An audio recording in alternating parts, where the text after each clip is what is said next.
80% of your lifetime of exposure to UV. So, that early intervention and prevention is ideal. And there's a number of different reasons why the UV exposure is there.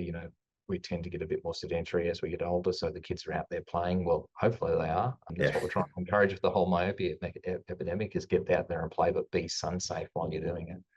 If they're little and they're looking up a lot, then there's an opportunity for more UV to get in. They don't have as heavy a brow, so there's more, you get less of that natural shading. If they're a bit recalcitrant at keeping hats on, then maybe keeping a pair of sunglasses on might help, because you certainly get a lot of protection from a hat as well.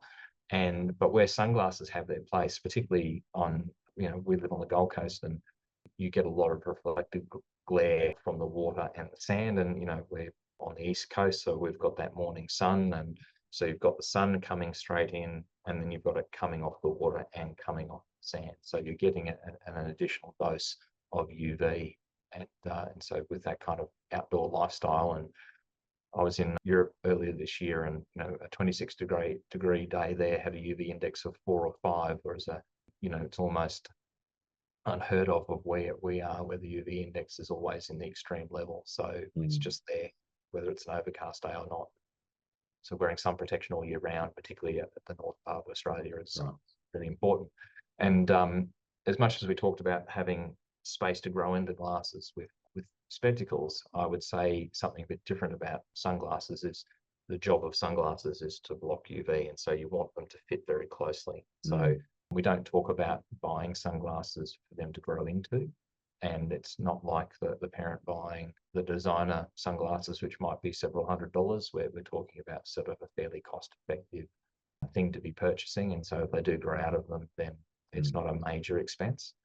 So that's really important to have that wrap. That might get a bit more challenging if we're trying to put a prescription in it, but if we're just talking about general UV care, then that's what we look for.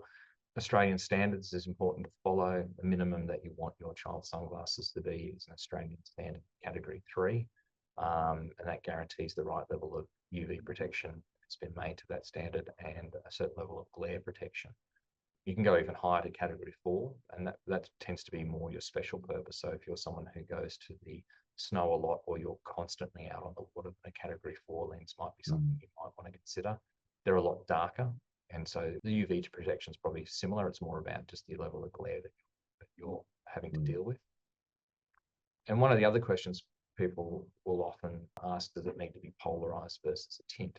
Now, from a UV protection point of view, they should be relatively equivalent. So polarization is just really about how it deals with the glare compared to a tint.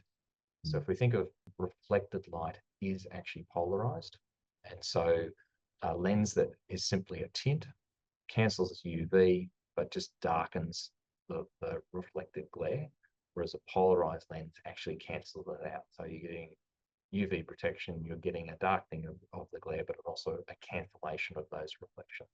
So a lot of people find a polarized lens more comfortable, even if it's not as dark as a tinted lens, because of that reason. And you can get various coatings on your lenses as well, can't you? Like some that are, I think, resistant to dirt, resistant to oil and smudges and that sort of thing, which may be important for kids' sunglasses. Is that something else also that you talk with parents about? Look, it can be a tricky one, because some of those coatings, as much as they might be resistant, when they do get dirty, look quite dirty. And so you need to be in the right frame of, and it just goes for all glasses, is that all of those coatings must be treated like the paint on your car should be treated. They're all a hardened plastic coating, but if you rub dirt into them, they will scratch, much like if you rub dirt into your car, it will scratch. And so for young kids, then the coatings may be less necessary compared to older kids, where they're going to see the value in having an anti-reflection coating on the back of the lens, which will make it clearer to look through. If you're out in the water and on the boat a lot, then having something that is hydrophobic would be useful and helpful. The key part is that I think the cleaning, getting into making sure that you use a spray or cold soapy water. You're not just rubbing on the end of your towel, togs, or shirt.